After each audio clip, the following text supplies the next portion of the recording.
가사가 매주의 은혜 강가로 여러분 오늘 우리가 예배 가운데 함께 교독한 시편 1편도 이야기하죠. 복 있는 사람은 시냇가에 심겨진 그 나무가 뿌리를 내리면서 늘 그 잎사귀가 마르지 않고 푸른 것 같다고요. 우리 늘 푸른 찬양대가 올 한 해 하나님의 은혜 강가에 뿌리를 내려서 우리 늘 푸른 찬양대원들 한 사람 한 사람의 삶이 시절을 쫓아 열매를 풍성하게 맺으면서 늘 푸르른 한 해의 삶이 되기를 축복합니다. 우리 올 한 해도 늘 푸른 찬양대를 통해 주실 하나님의 은혜를 기대하면서 잘 부탁합니다. 열심히 해주십시오. 우리 마음을 담아 박수로 축복하겠습니다.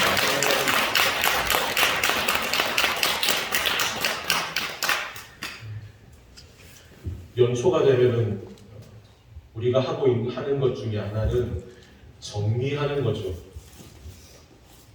대청소를 하고 또한 집에서 이제 버려야 될 것들을 버립니다. 오랫동안 사용하지 않는 물건, 그리고 이제 더 이상 쓸모가 없어지게 된 달력, 그리고 예전엔 입었는데 이제는 살이 쪄서 입을 수 없는 옷들. 그런데 여러분, 더 이상 쓰지 못할 걸 알면서도 우리가 차마 버리지 못하는 게 있습니다.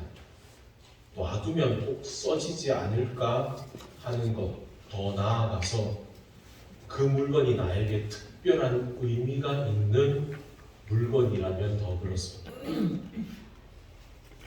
그리고 그 물건이 비싸면 비쌀수록 이 물건이 나에게 쓸모가 없다는 걸 알아도 쉽게 버리지 못합니다. 즉 우리가 어떤 것을 붙잡느냐 붙잡지 않느냐라고 하는 건 이것이 나에게 얼마나 큰 가치가 있느냐 없느냐의 문제라는 거죠. 여러분, 우리가 지난주에 보았던 말씀에 이어서 오늘 이 본문 가운데 예수께서 이 레위를 부르시는 장소는 가버나움이라고 하는 곳입니다. 이 가버나움은 동과 서로 이어지는 도로가 교차되어 있는, 겹쳐지는 자리에 만들어진 도시입니다. 그러니 여러분, 동에서 서로, 남에서 북으로 가는 그 도로가 서로 만나는 곳에 만들어진 도시이니 여기에 얼마나 많은 사람들과 물건이 오고 가겠습니까? 그러니까 여기에 세관이 들어서 있는 겁니다. 그런데 여기서 말하는 이 세관이라고 하는 건 오늘날 우리가 알고 있는 그런 큰 건물의 세관을 말하는 게 아닙니다. 오늘 우리가 읽은 본문 말씀 가운데 세관이라고 되어 있는 그 단어는 자그마한 책상을 말하는 겁니다. 즉 오늘날로 치면 마치 고속도로가 들어오고 나갈 때 통행료를 징수받는 톨게이트처럼 작은 사무실이 하나 있습니다.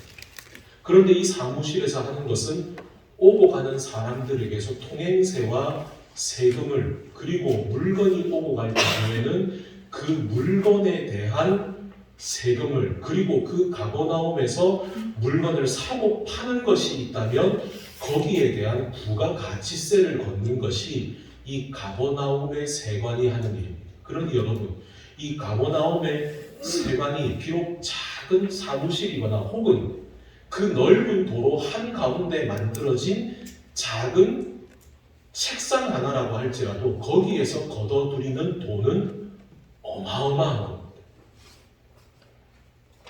그런데 그 자리에 앉아있는 세리라고 하는 직업은 당시 유대인들에게는 그렇게 썩 반겨지지 않는 직업입니다. 왜 유대인들이 세리를 그렇게 선호하지 않는 직업인지, 심지어 우리는 왜 유대인들이 세리를 도둑이나 창녀나 거지와 똑같은 사람으로 손가락질하는지 우리는 그 이유를 알고 있죠. 그때 당시에 세리는 제대로 된 월급이 없습니다. 그러니 세리가 먹고 살기 위해서는 세금을 거두어서 돈을 착복하는 방법밖에 없습니다. 그때 당시에 로마는 각 지역마다 로마 정부로 올려보낼 수 있는 세금의 액수를 정해 놓았습니다. 그러니 세리는 어떤 방법으로든 로마 정부에 정해져 있는 금액만 올려보내면 됩니다. 그러면 그 외에 나머지 모든 돈은 다 누구의 소유가 될까요? 세리의 소유가 됩니다. 그러니 세리가 세금을 매길 때 정해져 있는 규율이 있는 것이 아니라 자기 주머니에 들어가고 싶은 대로 마음대로 세금을 정합니다. 그러니 그때 당시에 유대인들이 세리를 싫어할 수밖에 없는 거죠. 유대 땅을 다스리고 있는 로마 정부에 자신들의 돈을 건네주는 입장이니 유대인들의 입장에서 보자면 세리들은 매국노와 같은 사람들이요. 거기에다가 로마 정부에 올려보내는 것뿐 아니라 자신들의 이익을 위해서 동포에게서 세금을 받아내는 세리는 또한 동시에 그들의 눈에는 도둑과도 똑같이 보여진 겁니다. 그렇다면 여러분, 이 모든 것을 알면서도 레위가 그 세리의 자리를 떠나지 못한다면 그 이유는 둘 중에 하나일 겁니다. 첫 번째는 자기 자신이 이 세리라고 하는 직업에 대해서 큰 자부심을 가지고 있든지 아니면 부끄러움에도 불구하고 이 자리를 통해서 그가 벌어들이는 돈이 너무나 막대했기 때문에 그 돈의 유혹을 떨쳐내지 못하든지. 그런데 오늘 우리가 읽은 본문을 보게 되면 예수께서 그 책상에 앉아있는 레위를 부르시자 레위는 뒤도 돌아보지 않고 모든 것을 다 버리고 예수님을 쫓아갑니다. 여러분, 우리가 아이들이 어릴 때 어떻게 가르칩니까? 얘야, 아무나 따라가지 마라. 아무한테나 문 열어주지 마라. 특히 누구 따라가지 마라 그럽니까? 맛있는 거 사준다는 사람 따라가지 마라. 근데 여러분, 이 레위라고 하는 사람이 예수님을 따라갈 수 있었던 것은 그가 아무나이기 때문이 아닙니다. 예수님이 나 따라가면 좋은 거 줄 테니까 따라오라고 말씀하셔서도 아닙니다. 레위가 예수님을 따라갈 수 있다는 것은 딱 하나, 예수님이 어떤 분인지 알았기 때문입니다. 그리고 그 예수님이 어떤 분인지 레위에게는 그 예수님이 너무나 소중한 분이었기 때문에 레위는 자기 손에 있는 모든 것을 다 버려두고 예수님을 따라갈 수 있었던 거죠. 레위가 그때 버려둔 것은 단순히 그가 레위가 세리로서 벌어들일 수 있었던 돈만 버린 게 아닙니다. 그가 이제까지 살아왔던 자기 삶의 모든 방식, 그리고 그가 사람들 사이에서 세리로 손가락질 받아왔던 모든 두려움과 상처, 한마디로 레위는 자기가 이제까지 살아왔던 자기의 인생 전부를 다 버려두고 이제 예수님을 따라간 겁니다.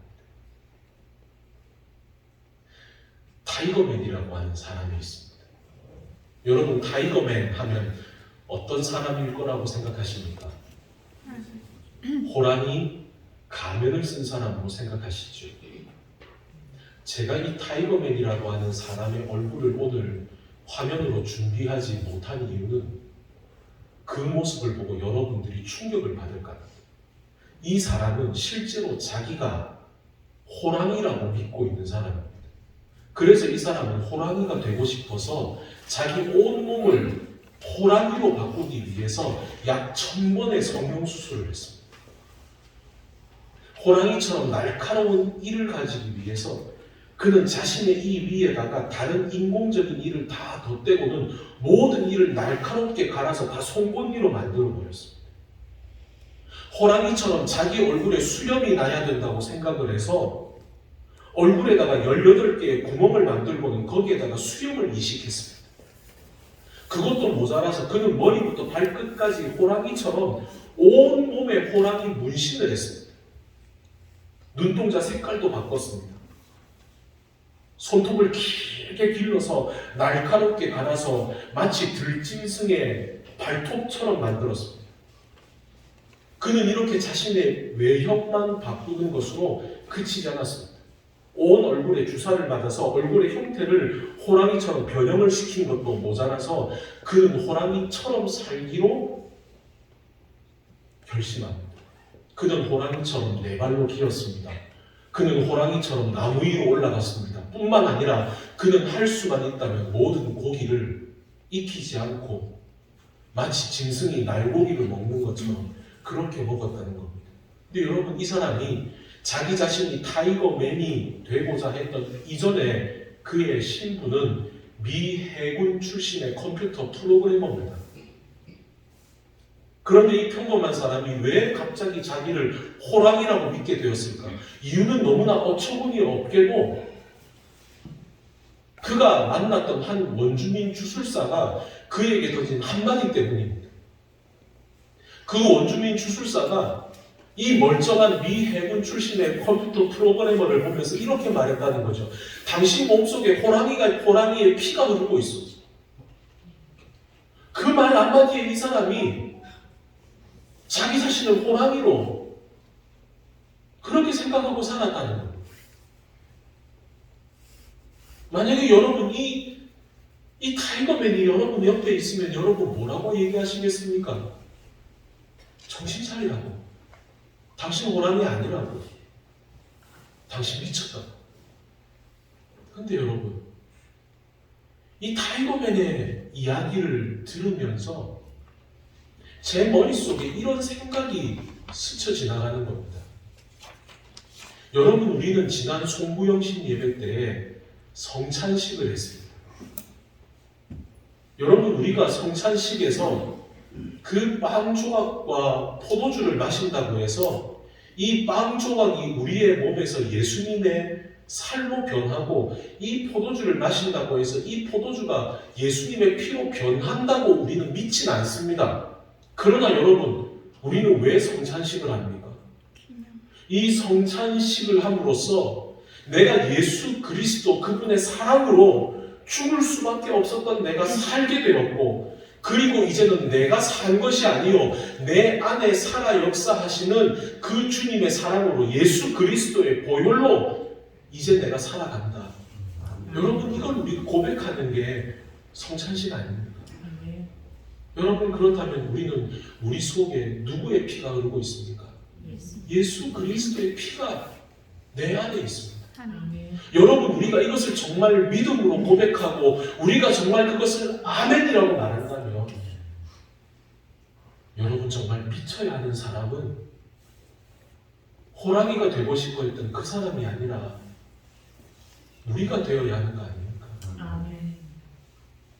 여러분, 내 안에 예수 그리스도의 보혈이 흐른다는 것을 알면서도 그 예수님처럼 살기 위해 노력하지 않는 것이 비정상입니까? 아니면 예수 그리스도처럼 살기 위해 하나님을 쓰며 살아가는 것이 비정상입니까? 여러분, 우리 모두는 미쳐야 합니다. 그런데 여러분, 이 미쳐야 한다는 말이 지금 당장 우리 다 이 예배당을 뛰쳐나가서 산으로 둘러 뛰어다니는 얘기가 아닙니다. 여러분, 우리는 각자의 분야에서 정말 탁월한 사람을 보죠. TV 프로그램 중에 이 탁월한 사람들을 소개하는 TV 방송이 하나 있습니다. 바로 달인이라고 하는 방송이죠. 여러분, 한 번씩은 보셨을 겁니다. 그 생활의 달인이라고 하는 프로그램을 보면 각 분야에서 정말 뛰어난 사람들이 나옵니다. 때로는 도너츠를 기가 막히게 잘 만드는 사람이 있고, 때로는 스티로폼 박스를, 때로는 떡볶이를 기가 막히게 만드는 사람들이 있습니다. 그런데 그 사람들 보면 어떻습니까? 그 사람들은 평범하지 않습니다. 반죽 하나 만드는데 밀가루에 물만 섞는 것이 아니라 이것저것 온 노력을 다해서 자기만의 비법으로 만들어낸 것을 썼습니다. 여러분, 떡볶이 국물 하나 만드는데 하루 왼종일 밤을 새서 만듭니다. 여러분, 어떻게 보면 그 사람들은 미친 사람들입니다. 도넛 반죽을 만드는데 미친 사람이고 떡볶이 국물을 만드는데 미친 사람입니다. 그런데 그 결과로 그들은 어떻게 되었습니까? 다른 사람들은 따라오지 못하는 반죽을 만듭니다. 다른 사람들은 결코 만들어낼 수 없는 기가 막힌 떡볶이 국물을 만듭니다. 우리는 그 사람들을 달인이라고 말합니다. 여러분, 달인이란 어떤 사람입니까? 한마디로 자기가 소중하게 여기는 그것에 대해서 미쳐있는 사람입니다. 여러분, 그렇다면 우리는 정말 미쳐 있습니까? 우리는 정말 그 복음에 미쳐 있냐는 겁니다. 여러분도 아시다시피 사도 바울은 다메섹으로 예수 그리스도를 믿는 사람들을 잡으러 가는 길에서 빛으로 오신 예수님을 만난 사람입니다. 그리고 그는 이제껏 살아왔던 삶의 방향을 완전히 바꾸었습니다.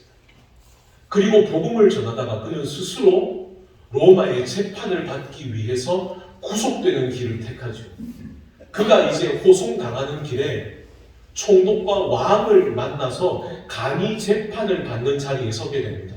그런데 그가 재판을 받는 자리에서도 그는 자기가 풀려나기 위해서 나는 죄가 없다라고 말하는 것이 아니라 자기가 믿고 있는 예수님에 대해서 말합니다. 그러자 그의 고백을 들은 총독과 왕이 뭐라고 말했을까요? 우리 사도행전의 말씀을 우리 화면을 보면서 함께 한번 읽어보시겠습니다. 사도행전의 말씀 함께 한번 읽어봅니다. 시작. 그 다음에 하겠습니다. 네. 베스도가 크게 소리내어 이르되 바울아 내가 미쳤도다. 네 많은 학문이 너를 미치게 한다 하니 아그리빠가 바울에게 이르되 내가 적은 말로 나를 권하여 그리스도인이 되게 하려 하는도다. 바울이 이르되 말이 적으나 많으나 당신뿐만 아니라 오늘 내 말을 듣는 모든 사람도 이렇게 결박된 것 외에는 나와 같이 되기를 하나님께 원하나이다 하니라. 아멘. 여러분, 사도 바울의 고백을 들은 사람들이 한마디로 뭐라고 말합니까? 당신 미쳤다. 근데 오히려 사도 바울은 뭐라고 말합니까? 내가 지금 이렇게 온 몸이 결박된 것 말고는 그 외의 모든 것은 당신이 나와 똑같아졌으면 좋겠습니다. 한마디로 내가 미쳤다고요? 예, 저는 당신도 나와 똑같이 미쳤으면 좋겠습니다. 바로 예수 그리스도에 대해서, 복음에 대해서 당신도 나와 같은 삶을 살았으면 좋겠습니다. 여러분, 미친다는 건 한마디로 뭡니까? 그것에 내가 완전히 내 모든 것을 쏟아붓는다는 얘기입니다. 2015년도에 책 한 권이 베스트셀러가 됐습니다. 아들러라고 하는 심리학자가 만든 책인데요. 그 책의 제목이 미움받을 용기입니다. 그런데 이 책의 대략적인 내용은 이렇습니다. 왜 사람들은 미움받는 것을 두려워할까? 왜 사람들은 변하는 것을 두려워할까? 이 아들러라고 하는 사람이 이렇게 말합니다. 왜 그게 두렵나? 사람들은 누구나 상처받는 것을 두려워한다. 그래서 자기 자신이 뭔가 변하면 그것 때문에 다른 사람들에게 미움을 받고 그것 때문에 내가 상처받을 게 두려워서 사람들은 웬만하면 자기를 바꾸지 않고 그냥 그대로 놔두려고 한다. 그런데 이 책을 통해서 이 아들러라고 하는 사람이 말하는 게 이겁니다. 정말 변해야 되는 게 있다면 그것은 우리가 바꿀 수 없는 것을 바꾸려 하는 것이 아니라 우리가 바꿀 수 있는 것은 우리가 바꾸려 하는 인생을 살아갈 때 그때 우리 인생은 가치가 생긴다는 겁니다. 여러분, 다시 한 번 더 정리해 드릴까요? 여러분, 우리의 삶의 진정한 가치는, 우리의 삶의 이야기는 어디서부터 만들어질까? 우리의 삶이 바뀌지 않고 가만히 있으면 우리의 삶에는 어떤 기가 막힌 변화도 일어나지 않는다는 겁니다. 그런데 그 변화는 어디서부터 시작되느냐? 내가 바꾸기 힘든 것들을 바꾸는 것에서부터가 아니라 내가 바꿀 수 있는 것들부터, 작은 것에서부터 바꾸기 시작하면 그때부터 우리 인생의 새로운 이야기가 시작이 된다는 거예요. 그러면서 우리의 인생이 진짜 가치를 가진다는 거예요. 이게 바로 2015년도에 나온 그 베스트셀러 책의 내용입니다. 그럼 여러분, 우리가 바꿀 수 없는 건 뭐고 우리가 바꿀 수 있는 건 뭘까요? 우리 아까 잠깐 띄워주셨던 그 베드로전서의 말씀을 한번 띄워주시겠습니까? 우리 베드로전서의 말씀을 우리 다시 한번 또 화면을 보면서 읽어보십시다. 베드로전서의 말씀입니다. 시작. 네, 그 앞에 있는 말씀입니다. 앞에 있는 말씀이에요. 한 번 더 앞으로. 감사합니다. 함께 읽어보겠습니다. 시작.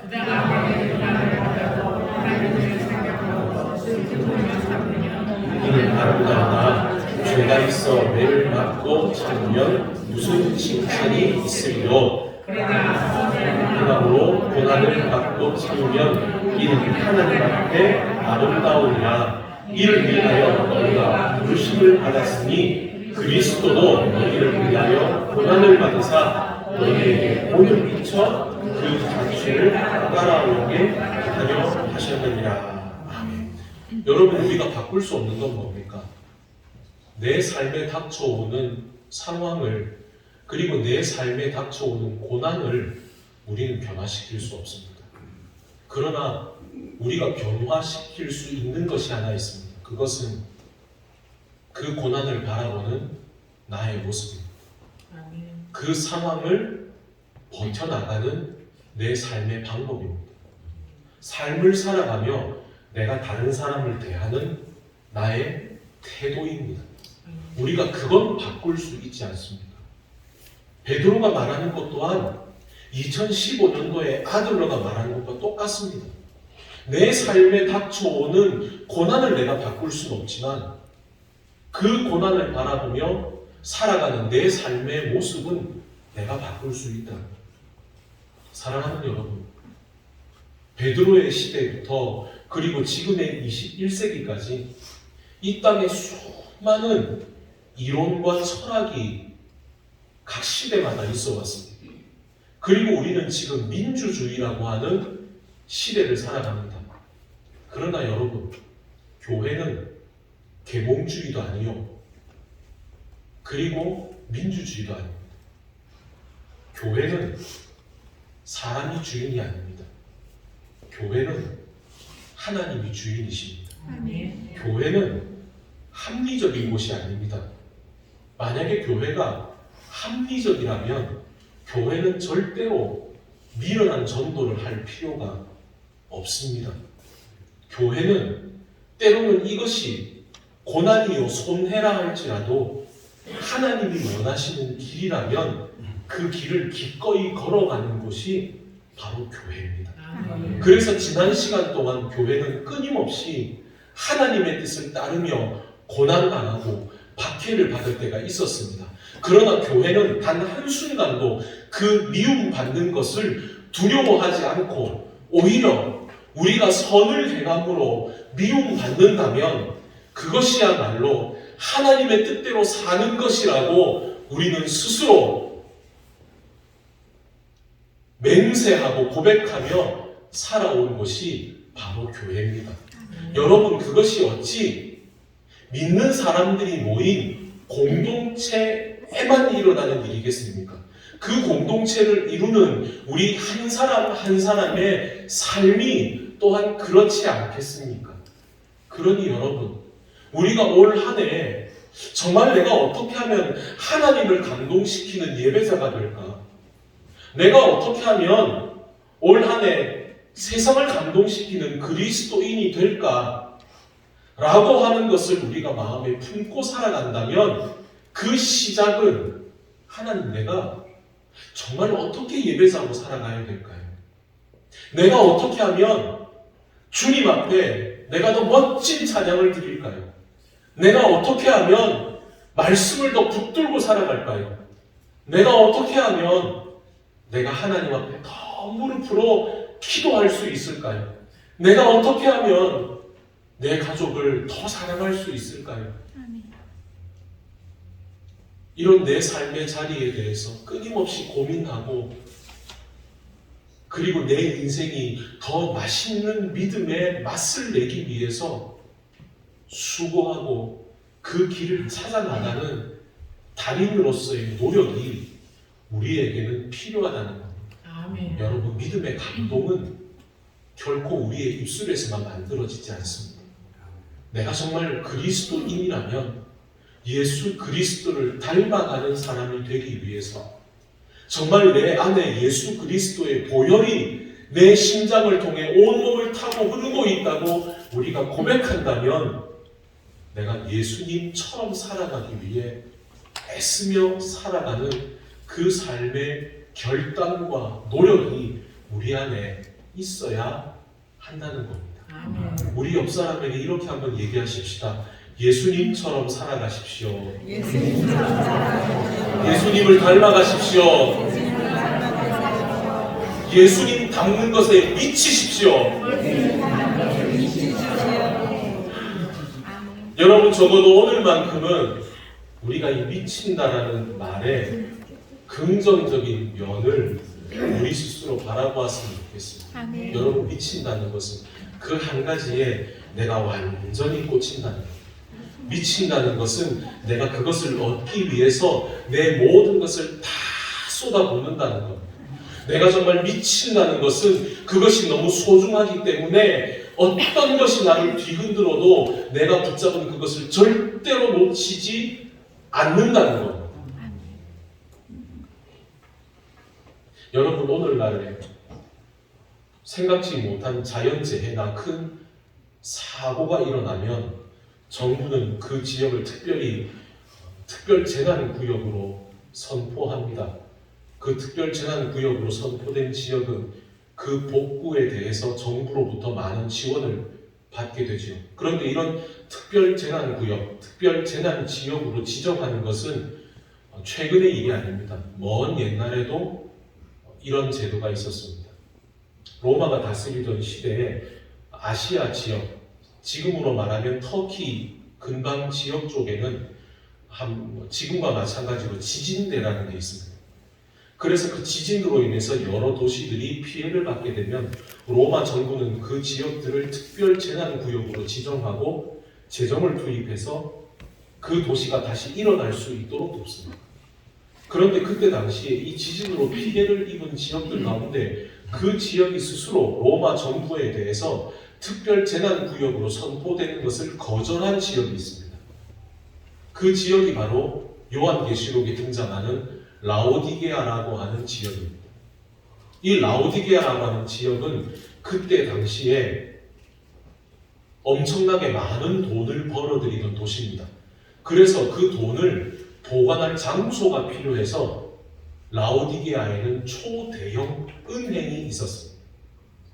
그러면 이 라오디게아는 도대체 뭘로 돈을 벌었을까?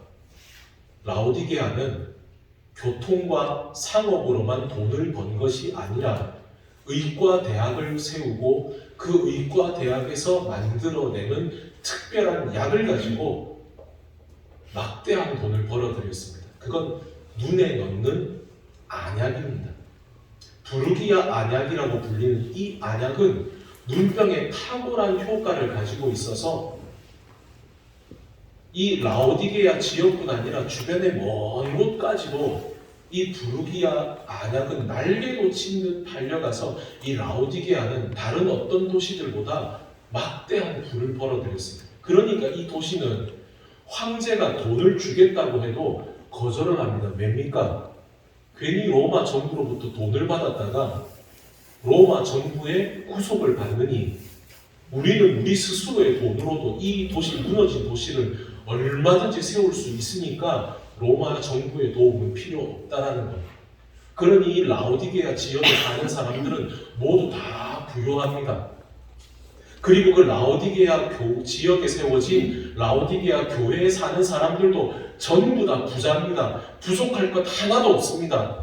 그들은 자신들이 하나님으로부터 복을 받아서 이렇게 잘 산다고 생각합니다. 그런데 예수께서 요한계시록을 통해서 라오디게아 교회에 말씀하실 때에는 라오디게아 교회를 대해서 칭찬 하나도 하지 않으십니다. 오히려 이렇게 말씀하셨습니다. 네가 뜨겁지도 않고 차갑지도 않고 미지근하니까 내가 너를 토해버릴 거라고. 여러분, 라오디게아 북쪽에는 뜨거운 온천이 있습니다. 근데 이 온천물이 내려오다 보면 어떻게 될까요? 점점 식습니다. 라오디게아 동쪽에는 차가운 물이 내려옵니다. 근데 이 차가운 물도 어떻게 될까요? 오다가 이 뜨거운 물과 만나게 되면 둘 다 섞여서 정작 라오디게아 지역에 오면 이 흐르는 물은 뜨겁지도 않고 차갑지도 않은 그냥 미지근한 물이 되어버리는 겁니다. 그런데 이 온천에는 유황이 들어있습니다. 여러분, 유황 온천에 가보신 적 있습니까? 유황이 많이 함유된 온천은 계란 비린내가 납니다. 그러니 그 온천물은 그냥 마시지를 못합니다. 그러니 왜 라오디게아 지역에 안약이 만들어졌겠습니까? 이 유황으로 만들어진 물을 가지고 씻다가 보면 그 눈이 툭 하면 눈병에 걸립니다. 그러니 이 사람들은 자신들의 눈병을 고치기 위해서 그 안약을 만든 겁니다. 그런데 그들의 문제가 뭡니까? 늘 사시사철 1년 365일 눈병을 달고 살아서 늘 안약을 놓고 살아야 되지만 그들은 그런 자신들의 삶이 무언가 잘못됐다는 걸 까맣게 잊어버리고 있는 겁니다. 라오디게아 교회에 살아가는 라오디게아 교인들도 마찬가지입니다. 어느 순간 그들의 신앙이 하나님을 감동시키는 뜨거움도 없고 하나님의 마음을 시원하게 하는 그런 믿음도 아닌 미지근한 믿음이 되고 있지만 그들은 속으로 이렇게 생각하는 겁니다. 나처럼 예수님 잘 믿는 사람이 있으면 나하고라도 내가 예수님 잘 믿으니까 나 이렇게 잘 살지. 그런데 예수께서 뭐라고 말씀하십니까? 내가 너희를 내 입에서 토해버릴 거라. 여러분, 이 말이 왜 라오디게아 교회에 선포되는지 아십니까? 아까도 말씀드렸지만 여러분, 그 지역에 사는 사람들은 절대로 그 물을 그냥 마시지 못합니다. 먹었다가 토해버릴 만큼 냄새가 나니까요. 근데 예수님께서 그들에게 그렇게 말씀하시는 겁니다. 지금 너희들의 상태가 너희들이 그 물 떠먹고 미지근한 물 먹고 토하는 것처럼 내가 너희들을 내 입에서 토해낼 정도로.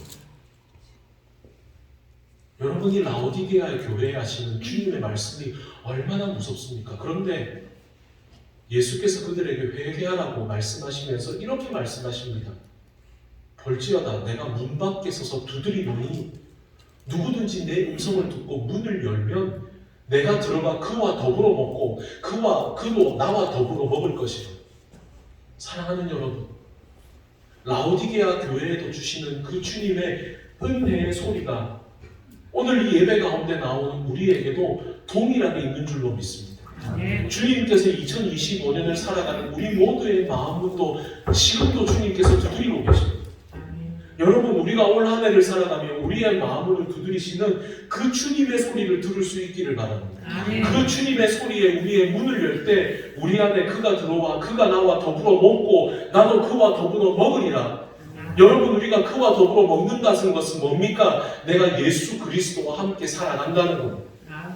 여러분, 우리 모두는 광인입니다. 여러분, 그 광인은 무슨 의미입니까? 우리는 예수 그리스도의 빛이 우리 안에 있습니다. 그래서 우리는 모두 다 그 예수 그리스도의 빛을 품고 살아가는 광인입니다. 그러나 동시에 우리는 또한 광인입니다. 그 예수 그리스도가 내 안에 계시기에 예수 그리스도와 같이 살아가기 위해 온 마음을 주님께 쏟아부어 살아가는 우리는 한마디로 광인입니다. 여러분, 예레미야가 하나님의 말씀을 전하다가 얼마나 험한 꼴을 많이 당했는지 모릅니다. 그는 두들겨 맞기도 했고 심지어 구덩이에 집어 던져지기도 했습니다. 그런데 그가 그런 가운데에서 뭐라고 고백합니까? 내가 다시는 여호와를 선포하지 아니하고 내가 그의 이름으로 말하지 아니하리라 하면 내가 복음에 미친 사람으로 살다가 내가 이런 고난을 당하니 내가 다시는 복음을 전하지 말아야지 라고 하면 내 중심이 불붙는 것 같아서 내 골수에 사무치니 내가 뜨거워서 견딜 수가 없습니다. 내가 비록 하나님의 말씀을 전하다가 내가 그 복음에 미친 사람으로 살다가 내가 이런 고난을 당하지만 내가 고난받는 것이 두려워서 내 입을 다물어버리면 주님께서 내 안에 주신 그 뜨거운 열정이 내 머리부터 발끝까지 가득 차서 내가 이걸 말하지 않고는 견딜 수 없다고. 여러분, 예레미야는 한마디로 복음에 미친 사람이었습니다. 그러나 그 복음에 미친 한 사람이 죄로 인해 죽어가던 남유다를 구원했습니다. 여러분, 복음을 모르고 살아가던 이 땅 가운데 복음의 빛을 밝히기 위해 짧게는 3개월에서 길게는 6개월 이상을 배를 타고 건너왔던 선교사들은 모두가 다 복음에 미친 사람들이었습니다. 그러나 그들이 예수 그리스도의 복음대로 살아간 결과 오늘날 우리가 이 자리에서 하나님을 예배할 수 있는 은혜가 있었습니다. 사랑하는 여러분, 올 한 해 여러분들을 통해 여러분의 가정이 변화되기를 원하십니까? 여러분이 살아가는 여러분의 일터가 변화되기를 원하십니까? 여러분과 만나는 여러분의 이웃이 변화되기를 원하십니까? 저와 여러분을 통해서 이 지역과 이 나라가 변화되기를 여러분 기도하십니까? 그렇다면 여러분, 올 한 해 우리 정말 예수 그리스도답게 예수님을 닮아가는 삶을 살아가십시다. 우리가 그 모든 것을 우리의 삶을 그렇게 살아가기로 결단하며 우리가 우리의 삶을 살아갈 때 저와 여러분을 통해 주님의 빛이 드러날 것입니다. 그리고 우리가 그렇게 살아갈 때 우리 모두는 어느 누구도 따라올 수 없는 복음의 사람으로, 복음의 달인으로 이 땅 가운데 하나님의 영광을 드러낼 것입니다. 우리 다시 한 번 더 옆 사람에게 이렇게 축복하십시다. 당신은 복음의 달인입니다. 당신은 복음의 달인입니다. 함께 기도하시겠습니다. 하나님 아버지, 사소해 보이는 것이지만 그 사소한 것을 만들어내기 위해 온 힘을 다해 노력하는 사람들, 그래서 마침내 달인이라고 불리어지는 사람들을 보면서 우리의 믿음을 가만히 한번 돌아봅니다. 나의 믿음은 과연 얼마나 더 달인처럼 살아가지고 있는가? 주님, 이제 2025년을 살아가며 우리의 삶이 이전과는 똑같은 삶이 아니라 내가 어떻게 하면 하나님의 영광을 위해 살까? 노력하며 그리고 날마다 주님의 뜻대로 살아가는 하나님의 사람이 되게 해주십시오. 예수 그리스도의 보혈이 내 안에 있으니 내가 이제는 이전과 같지 아니하고 새 사람이 되었다는 것을 믿음으로 고백하며 살아가는, 예수 그리스도로 살아가는 복음의 사람이 되게 하여 주시옵소서. 예수님의 이름으로 기도드립니다. 아멘. 우리 함께 찬송